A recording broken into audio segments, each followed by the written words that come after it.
कृपा के समुद्र भगवान ने पृथ्वी, ब्राह्मण, गौ और देवताओं का हित करने के लिए ही मनुष्य शरीर धारण किया है। हे भ्राता, सुनिए, वे सेवकों को आनंद देने वाले, दुष्टों के समूह का नाश करने वाले तथा वेद और धर्म की रक्षा करने वाले हैं। वैर त्याग कर उन्हें मस्तक नवाइए। वे श्री रघुनाथ जी शरणागत का दुख दूर करने वाले हैं। हे नाथ, उन सर्वेश्वर प्रभु को, जानकी जी को वापस दे दीजिए और बिना ही कारण स्नेह करने वाले श्री राम जी को भजिए। जिसे संपूर्ण जगत से द्रोह करने का पाप लगा है, शरण जाने पर प्रभु उसका भी त्याग नहीं करते। जिनका नाम तीनों तापों का नाश करने वाला है, वे प्रभु मनुष्य रूप में प्रकट हुए हैं।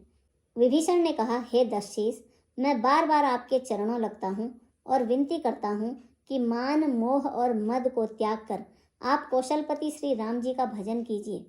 मुनि पुलस्त्य जी ने अपने शिष्य के हाथ यह बात कहला भेजी है।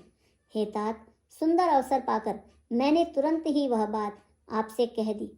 माल्यवान नाम का एक बहुत ही बुद्धिमान मंत्री था। उसने विभीषण के वचन सुनकर बहुत सुख माना और रावण से कहा, हे तात, आपके छोटे भाई नीति को भूषण रूप में धारण करने वाले अर्थात नीतिमान हैं। विभीषण जो कह रहे हैं उसे हृदय में धारण कर लीजिए। रावण ने कहा, ये दोनों मूर्ख शत्रु की महिमा बखान कर रहे हैं।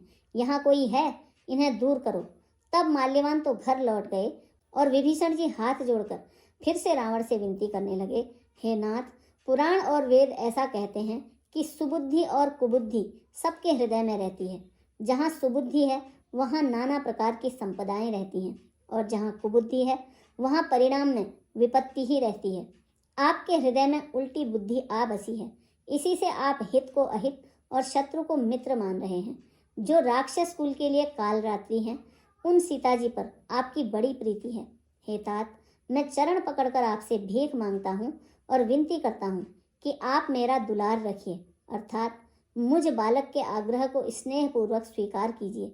श्री राम जी को सीता जी दे दीजिए, जिसमें आपका अहित न हो। विभीषण ने पंडितों, पुराणों और वेदों द्वारा सम्मत वाणी से नीति बखान कर कही, पर उसे सुनते ही रावण क्रोधित हो उठा और बोला, रे दुष्ट, अब मृत्यु तेरे निकट आ गई है।